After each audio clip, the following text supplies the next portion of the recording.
Para falar para vocês mais sobre o signo de Peixes, aproveitando, né, esse final de semana.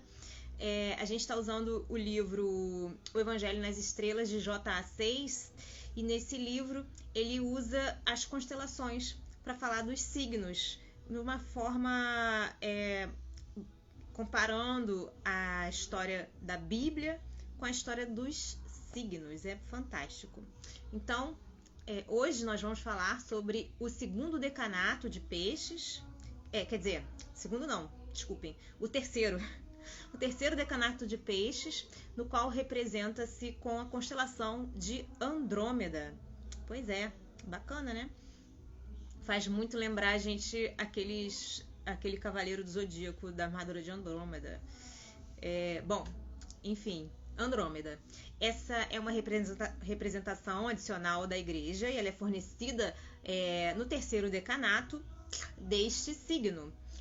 Esta é a foto de uma linda mulher, né? A imagem de uma linda mulher com grilhões nos pulsos e tornozelos e que estão presos para não poder se levantar. Esta mulher no decanato é o mesmo que os peixes no signo. A mudança da imagem não significa uma mudança de assunto. A igreja geralmente é uma mulher. E mais frequentemente do que... É feminino, né? A igreja. E mais frequentemente do que uma rede cheia de peixes, ela é ambos, né? Às vezes um só e às vezes os dois. Nas representações das escrituras. Além disso, em alguns dos planisférios antigos, estes peixes foram retratados com cabeças de mulheres, identificando-os assim com a mulher. A mitologia grega chama essa mulher de Andrômeda, Andromeda, o homem governante, mas com que ideia ou por que motivo não aparece nos mitos. O nome talvez seja derivado de alguma designação antiga de significado semelhante, que não tem significado nas fábulas gregas, mas que cobre uma representação bíblica mais importante e inspiradora, né, a respeito da igreja. Aqui nós descobrimos a verdadeira Andrômeda, mulher mística, chamada e nomeada para governar e tutelar sobre os homens. Quando Pedro desejou saber o que ele e seus condiscípulos deveriam receber por meio de compensação, por ter abandonado tudo por Cristo, o bendito mestre disse: "Vós que me seguistes na regeneração, quando o Filho do Homem se sentar no trono da sua glória, vós também vos sentareis em 12 tronos, julgando as 12 tribos de Israel." Não é?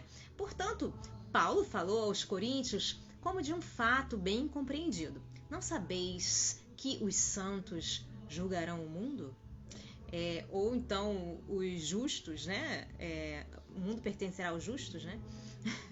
Portanto, o arrebatado João atribui a eternidade, a glória e domínio ao divino Cristo, não apenas por nos limpar dos nossos pecados em seu próprio sangue, com seu próprio sangue, mas que ele possui que ele nos ajuda e nos faz reis, né, e sacerdotes para Deus, que isso se referindo aos apóstolos.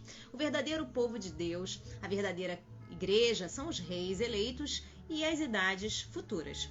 Mesmo agora, eles já são personificações e portadores do reino celestial e domínio sobre a terra. Por meio deles, a palavra é transmitida para governo dos homens e o controle de seus corações e vidas. E ele pode trazê-los sob um novo domínio espiritual, de modo que ninguém jamais precise do perdão e da glória, exceto quando se tornarem submissos, né, à verdade e aos ensinamentos da igreja.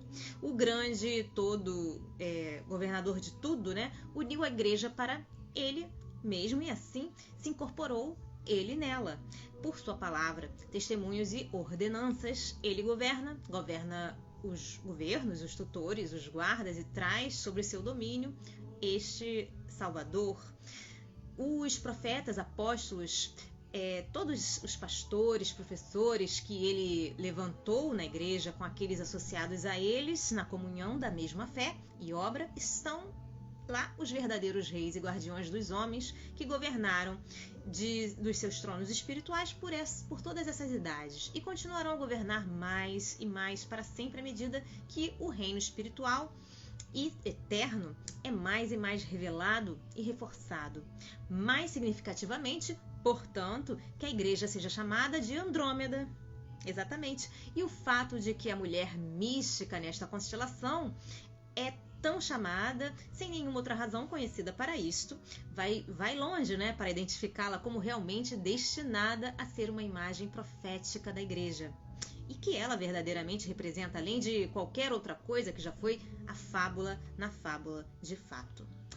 Mas esta mulher, ela está acorrentada, e daí nós agora vamos falar sobre as correntes dela, né? As correntes de Andrômeda. Ela está acorrentada pelas mãos e pelos pés que estão amarrados. Os nomes no sinal, nesse signo, significam quebrado, o quebrado fraco, não é? O aflito, o acorrentado.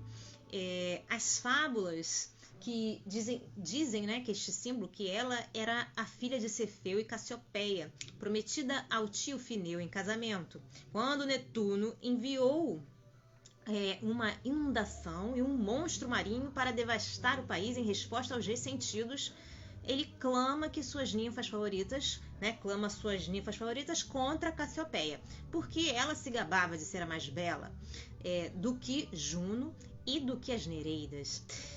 Nem o deus enfurecido seria pacificado até que, no caso de Júpiter Amon, a bela Andrômeda fosse exposta ao monstro marinho, acorrentada a uma rocha perto de Jopa, na Palestina, e deixada para ser devorada. Mas Perseu, quando estava retornando da conquista das Górgoras, resgatou-a e fez dela sua noiva.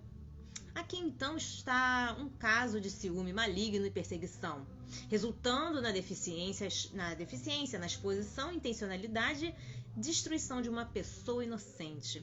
E assim, novamente, temos uma imagem impressionante do lado desfavorável da igreja, né, na condição neste mundo, né? Rivais ciumentos a odeiam e clamam contra ela. Os poderes mundiais, em seu egoísmo, falham em protegê-la e prestam-se à sua exposição e destruição.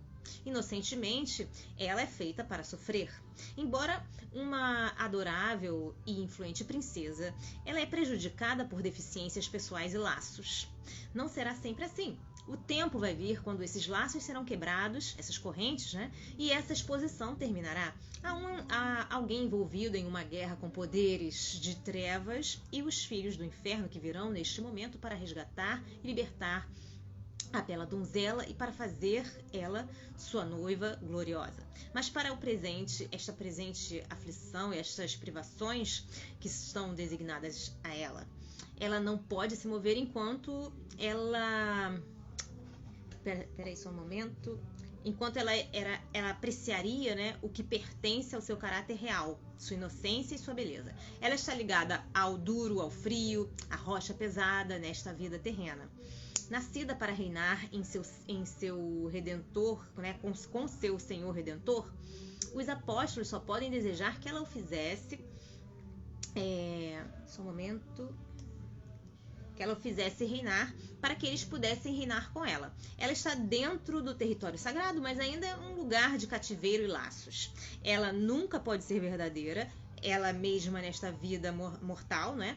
Ela também não está completamente livre do opressor Fineus, até o conhecimento que os fabricantes os criadores desse símbolo, né, foram dotados. E também tem a parte em que ele fala sobre o favor que a igreja faz, o mau favor que da igreja que ela nos faz, né? Dentro deste símbolo que é o peixes. O que ela faz para o peixes, pois entre os antigos, o peixe zodiacal era considerado o mais desfavorável de todos os signos.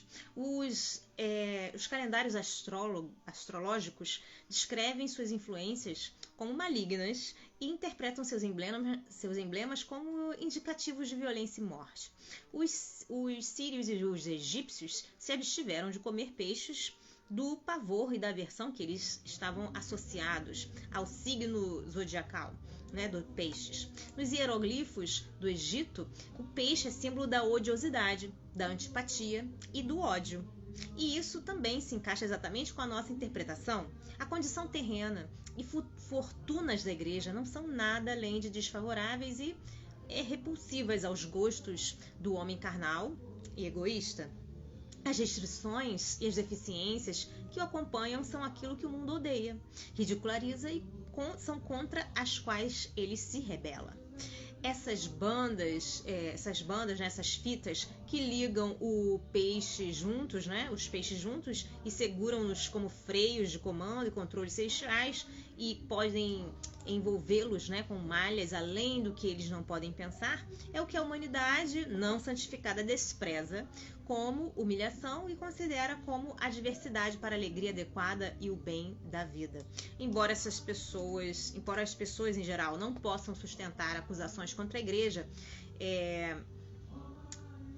mas não podem também negar a beleza, né, da princesa da Andrômeda ou dos peixes, podem tomar partido dela, e é para elas nada além de um tipo de inundação simbólica, um afogamento, uma devastação para o que elas mais valorizam e admiram. Bom, que essa princesa seja acorrentada, incapacitada, exposta e devorada, se necessário, apenas para que fiquem isentos de associação com ela. Eles não querem estar associados a algo que eles acham de ruim, não é? Que ela sofra e seja entregue à morte e à destruição, quanto mais e mais cedo melhor, se eles pudessem ter assim maior liberdade para seus gostos, paixões e prazeres, não perturbados e desenfreados. Este é o sentimento e este é o espírito que adquirimos para com a igreja em todos os tempos. E a antipatia dos homens por esse signo é apenas o preenchimento da imagem nas estrelas, como nós temos exposto até agora. É outro elo na cadeia de evidências de que temos aqui um símbolo divino da igreja em seu estado terrestre e sua carreira terrestre. As coincidências, para dizer o mínimo, são maravilhosas. Dizer que a igreja se formou a partir e para os signos, como a infidelidade francesa teria, não é? Dito, é no mais alto grau um absurdo. A igreja não aceita humilhação, deficiência, desprezo, ódio e opressão do mundo apenas para se conformar às indicações relacionadas com peixes. E ainda assim, sua condição hoje, como em todos os outros tempos, é precisamente aquela que este sinal representa e tem sido representado na face do céu por todos esses 4 ou 5 mil anos. O signo não tem nenhum sentido ou grau condicionado à igreja e, no entanto, representa verdadeiramente o estado da igreja em todas as gerações. Para que possamos tirar outra conclusão, então podemos chegar do que o signo tem em seu lugar e todo o sistema de signos do qual ele forma uma parte conspícua. É daquela presciência boa e infalível que conhece o curso e o fim de todas as coisas no começo, desde o início. Deixe aqueles que querem duvidar fazerem isso. Da minha parte, não tenho dúvidas sobre o assunto.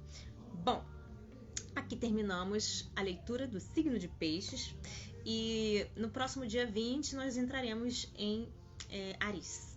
Espero que vocês estejam gostando dessa leitura tanto quanto eu. Deixo para vocês um beijo grande. Deus abençoe e até a próxima. Tchau, tchau.